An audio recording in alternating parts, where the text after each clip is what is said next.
दुर्गा पूजा के शुभ अवसर पर 26 सितंबर से सिनेमाघरों में रिलीज हो रही है खेसारी जी की अवैध मूवी। जी हां दोस्तों, आपका स्वागत है मेरे चैनल ऑसम भोजपुरी पर।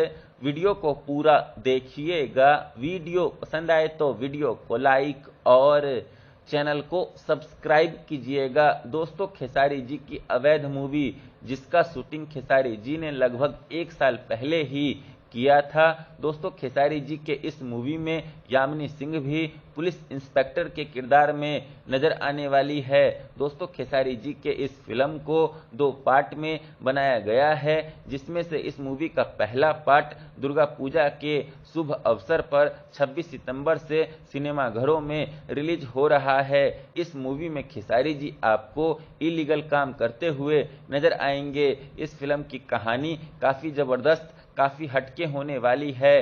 दोस्तों, मैं आप लोगों को बता दूं कि खेसारी जी के इस मूवी को राजघराना फिल्म्स प्राइवेट लिमिटेड के बैनर तले बनाया गया है और इस फिल्म के निर्माता आदित्य कुमार झा है और इस फिल्म के निर्देशक नीरज रणधीर है। दोस्तों, खेसारी जी के इस मूवी को प्रॉपर तरीके से रिलीज किया गया तो खेसारी जी के इस मूवी का सही ढंग से प्रमोशन किया गया तो और खेसारी जी के इस मूवी को ज़्यादा सिनेमाघर मिलते हैं तो 100% ही खेसारी जी की ये मूवी भोजपुरी इंडस्ट्री के लिए एक जड़ी बूटी साबित होगी, क्योंकि पिछले कुछ सालों से भोजपुरी इंडस्ट्री के फिल्मों को कम सिनेमाघर मिलते हैं और भोजपुरी फिल्मों का सही ढंग से प्रमोशन भी नहीं किया जाता है, जिसके कारण बड़ी बड़ी भोजपुरी फिल्में फ्लॉप हो जाती है। खैर, आप लोग खेसारी जी के इस मूवी के लिए कितने एक्साइटेड हैं कमेंट करके जरूर बताइएगा।